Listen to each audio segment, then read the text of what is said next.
जय श्री राम। जो रामायण मैंने कल जहाँ से छोड़ी थी, अब उससे आगे से हम चालू कर रहे हैं इसको।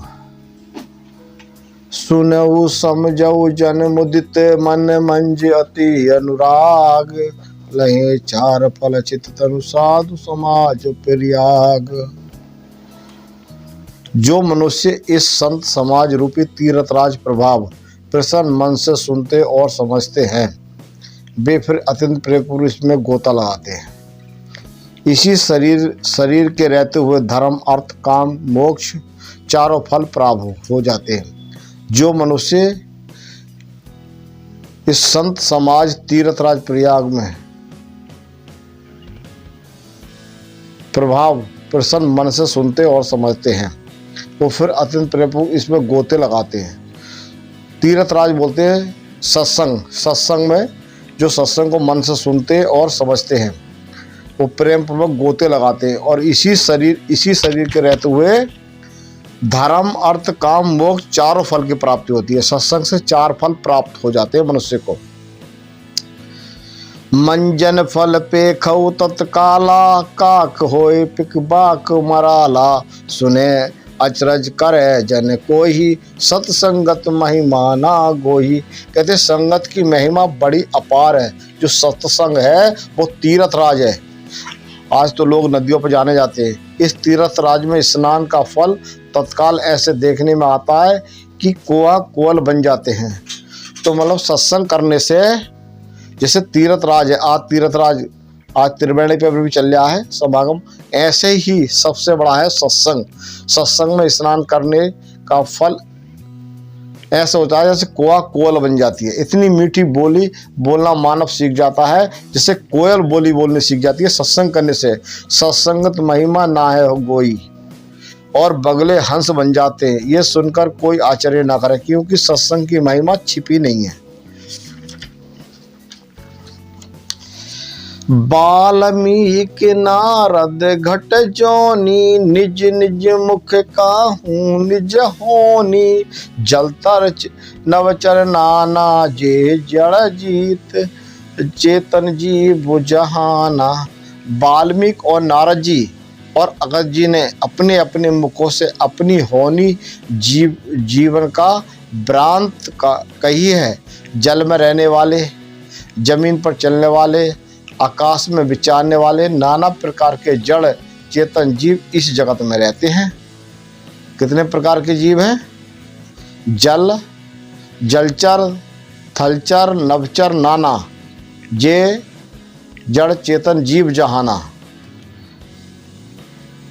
मति कीरति गति भूते है भलाई, सब जे जतन जहाँ जे पाई, सो जानव सतसंग प्रभाऊ, लोह कहु वेद न आन उपाहु।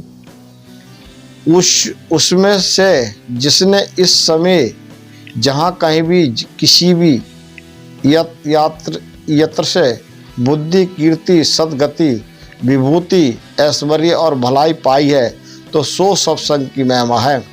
किसी मनुष्य ने कीर्ति पाई है तो सत्संग की महिमा है, बुद्धि पाई है तो सत्संग की महिमा, सदगति पाई है तो सत्संग की महिमा है, और ऐश्वर्य पाया तो सत्संग की महिमा, और भलाई पाई है तो सत्संग की महिमा है। इसका प्रभाव समझना चाहिए। वेदों और लोकों में इसकी प्राप्ति का दूसरा कोई उपाय नहीं है।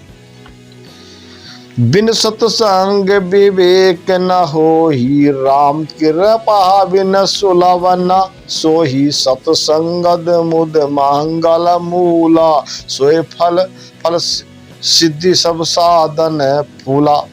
सत्संग के बिना विवेक नहीं होता। चाहे मनुष्य राजा बन जाए, चाहे कितना ऊंचा भी बन जाए, पर मनुष्य को सत्संग के बिना विवेक नहीं होता है। और श्री राम जी की कृपा के बिना वे सत्संग सहज में नहीं मिलता। जब तक इस ईश्वर की कृपा मनुष्य पर नहीं होगी, चाहे वो कितना भी हो आदमी कितना बुद्धिमान, वो सत्संग सहज में नहीं मिलता है। कोई आदमी कहता है कि मुझे सहज में मिल जाएगा, जब राम की कृपा होती है। लिखा है श्री राम की कृपा के बिना ये सत्संग सहज में प्राप्त मनुष्य को नहीं होता है। सब चीज प्राप्त कर सकता है पर सत्संग प्राप्त आसान नहीं कर सकता। धन भी प्राप्त कर सकता है, मकान भी, बिल्डिंग, दुनिया के, बस सत्संग की महिमा बहुत ऊंची बताई गई है। और सत्संगत आनंद कल्याण की जड़ है, और बिना सत्संग के घर में आनंद नहीं आ सकता और न ही मनुष्य का कल्याण हो सकता।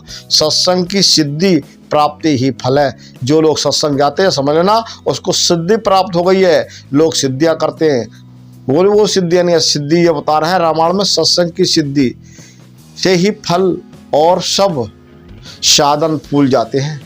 सत्संग की महिमा इतनी अपार है कि जिसका कहे नहीं सकते। बिन सत्संग विवेक न होई, राम कृपा बिन सुलभ न सोही। सत्संगत मुद महंगल मूला, सोए फल साध सिद्ध साधन फूला। कह रहे हैं बिना सत्संग के ऐसी कोई खेती नहीं है जो फूल दे। फल फूलने वाली जो खेती है वो एक सत्संग ही है, जिसकी महिमा तो अपार है। सटे सुध रही सत्संगत पाई, पाहा पारस पारस कुदत है सोहाई। और विधि बस सुजन कुसंगत पारही, फनी मनि सब निज गुण असु सरही। कहते हैं दुष्ट भी संगत पाकर सुधर जाते हैं। जो दुष्ट लोग होते हैं वो भी संगत पाकर क्या करते हैं, सुधर जाते हैं।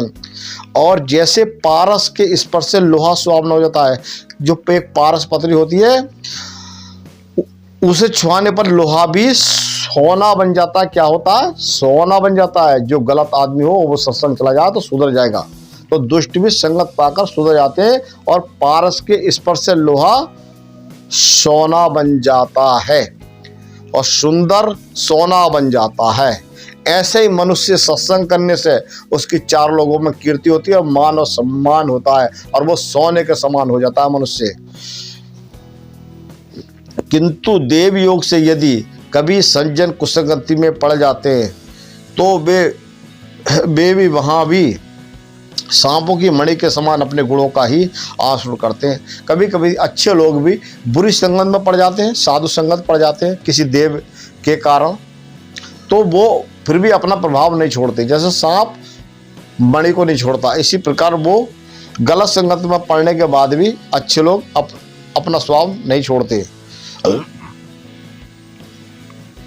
अर्थात जिस प्रकार सांप का संस्पर्श पाकर भी मणि उसके विषय को ग्रहण नहीं करती और अपने सहज गुण प्रकाश को नहीं छोड़ती, और उसी प्रकार साधु पुरुष दुष्टों के संग में रहकर, साधु संत दुष्टों के संग में रहकर भी दूसरों को प्रकाश देते हैं। दुष्टों का उन पर कोई प्रभाव नहीं पड़ता। साधु चाहे कैसा भी हो, साधु साधु होता है, संत संत होता है। संत कितने भी गलत आदमी के संग रह लगे, पर साधु हमेशा दुष्टों के ऊपर अपना अच्छा ही प्रभाव डालते हैं। पर दुष्ट उस पर कितना ही प्रभाव डाले उन पर कोई असर होने वाला नहीं है। तो फिर कह रहे हैं विधि हरि कवे को बिंद है बानी, कह तु साधु महिमा सुख चानी।